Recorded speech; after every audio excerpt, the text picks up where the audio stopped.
ini masih waktu itu banyak data susulan ya, yang awalnya itu 6.000 tambah lagi karena waktu itu mintanya dadakan gitu. Permintaan dari pemerintah kepada pemerintahan desa yang paling bawah itu dadakan, mendadak mintanya. Jadi di waktu yang sangat singkat harus segera terkumpul gitu. Yang tambang Bogor itu bicara kompensasi. Jadi begini, dalam perhitungan kita, pegawai tambang dan orang yang bekerja di sektor informal tambang itu hanya 3.000. Karena kan, tetapi kepala desanya itu mengajukan 18.000. Kalau 18.000 tidak diberi, maka akan begini. Sehingga kan tadinya saya menghitung bahwa kalau 3.000 dikasih misalnya 3 juta, maka itu 6 bulan cukup diberikan kompensasi tiap bulan. Tetapi kan yang ajukannya 18.000, sehingga alokasi untuk yang 6 bulan itu hanya diberikan sekali. Karena jumlahnya itu dimasukkan semua warga yang kerja tambang dan tidak kerja tambang dimasukkan harus menerima. Ya kita penuhi. Nah kalau sudah dipenuhi kan kewajiban kita sudah selesai. Kami meminta kebijakan dari pemerintah Provinsi Jawa Barat bantu masyarakat Bogor buka kembali tambang yang berizin. Kami masyarakat Bogor siap diatur dengan ketentuan yang pemerintah provinsi jaga. Betul ya? Kami masyarakat Bogor siap menjaga lingkungan bersama-sama. Maka di hadapan Bapak Ibu sekalian, di hadapan semua rekan-rekan media, Pak Gubernur, tolong kami. Kasih minimal, kasih lapangan pekerjaan lah, kasih solusi lah. Woi, iya lu, Neng. Tampang aja lu cakep. Tapi sayang, boloho. Pantas aja lu gampang dibodoh-bodohi, gampang dibego-begoin, gampang diprovokasi oleh oknum-oknum. Orang dikit-dikit lu teriak bebarawakan tapi lu menolak akan penjelasan dari pihak Pemprov Jawa Barat pada Deddy Mulyadi. Makanya tonton lu kontennya Deddy Mulyadi udah banyak di media-media massa juga tuh terkait penjelasan terkait belak-belakannya. Lu minta solusi lapangan pekerjaan, tanya sama pemerintah setempat lu, ada kagak dari Pemprov?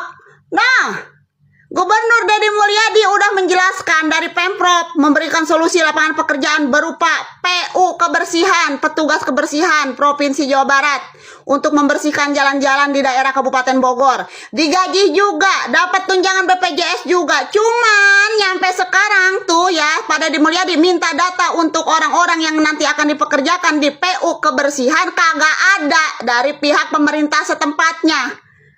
Hah? Tanyain. Makanya jadi manusia Neng, lu percaya boleh sama orang, tapi belum tentu orang yang lu percaya itu bisa membawa kebaikan buat lu. Belum. Makanya gunain akal lu, jangan emosi lu. Belajar untuk melihat dari dua sudut pandang, dari dua sudut penjelasan dari orang tersebut. Jangan cuma lu percaya, lu dengerin tibang orang yang ngebisik dari telinga kiri lu. Tapi orang yang ngomong di telinga kanan lu kagak lu denger. Budak berarti. Ya kan? Teriak-teriak bebarawakan tapi mempertontonkan kebolohoan lu. Pantas aja lu ya gampang diprovokasi, gampang dibodoh-bodohi. RK sama Deddy Mulyadi beda. Pantas aja RK mau datang ke situ, orang gurih kali. Ya kan? Menggiurkan. Lumayan buat jalan-jalan ke luar negeri. Kalau pada Deddy Mulyadi mah tidak, sayang. Dia mah manusia yang berprinsip, manusia yang lebih mementingkan kepentingan masyarakat banyak, yang lebih mementingkan dampak ke depannya untuk daerah-daerah luas, untuk masyarakat luas. Oke, udah bye. Pak Deddy nggak bisa bahasa Inggris. Konten. Waduh. Pak Deddy main raja-rajaan. Ngatain Deddy Mulyadi nggak bisa bahasa Inggris. Emang jadi pemimpin wajib jago bahasa Inggris ya? Yang penting itu kerja nyata, bukan pamer bahasa. Lihat aja pemimpin dunia, Vladimir Putin dan Xi Jinping. Mereka nggak dikenal karena bahasa Inggrisnya, tapi karena kepemimpinannya di negara masing-masing. Rakyat itu butuh pemimpin yang paham kondisi mereka, bukan yang pasti ngomong, tapi minim aksi. Kalau cuma modal bahasa doang, tapi kerja nggak jelas, itu baru masalah. Demonstrasi warga Bogor di Kecamatan Ciledug itu akibat tata kelola pemerintahan yang buruk.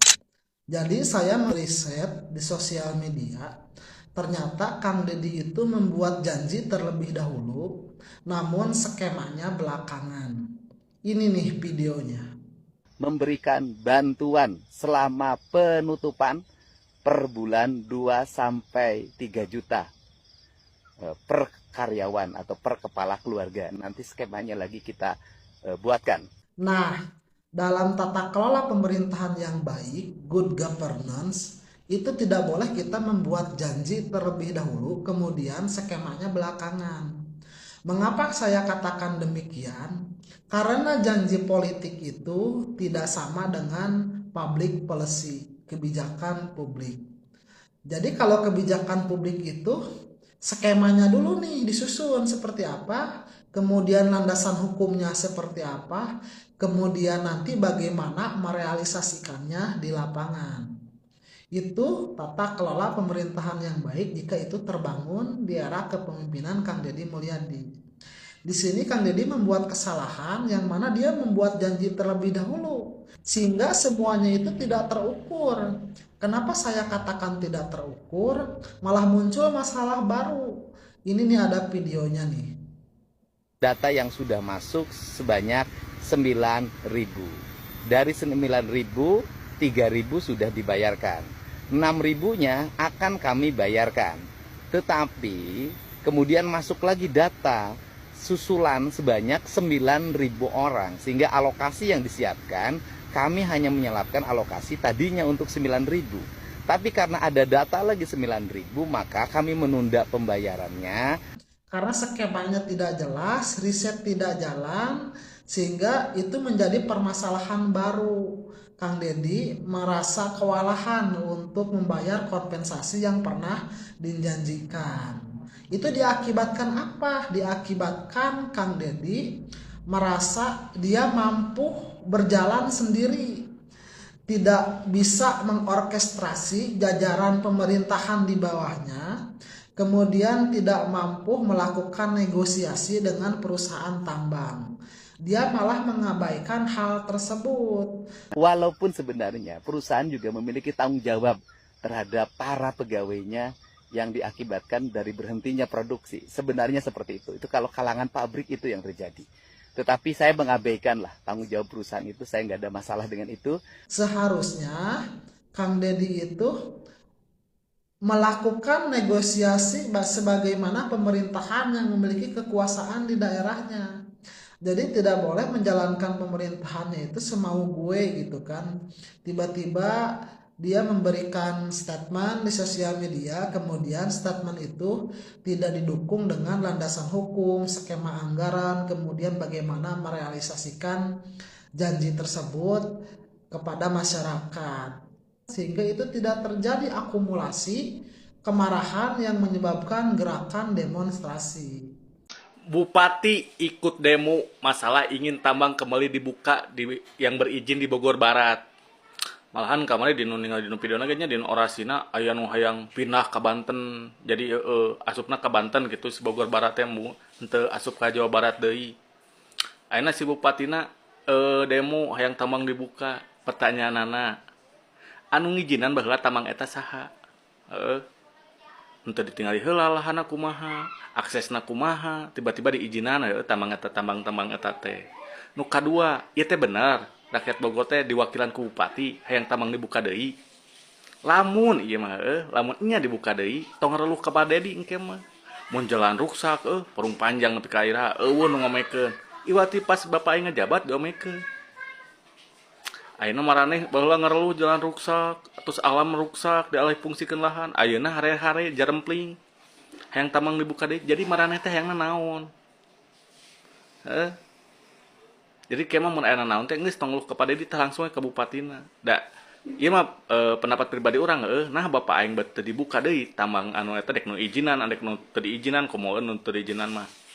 Karena perusahaan pusatna di Jakarta. Jadi pajak penghasilan, pajak kendaraan, pokoknya pajak-pajak nu lain asupna ka Jakarta, teu asup ka Jawa Barat. Jawa Barat ka bagian naon? Ruksakna hungkul. Ngomekeun jalan kudu ku Jawa Barat. Hai pajakna asupna ka Jakarta. Gitu, tapi mun maraneh keukeuh mah nya, eta mah kumaha maraneh dewe rakyat Bogor heuh. Kamu mun anu kamari orasi yang pindah mangga, nah yang jadi warga Banten mangga sok. Dan teu nyarek teu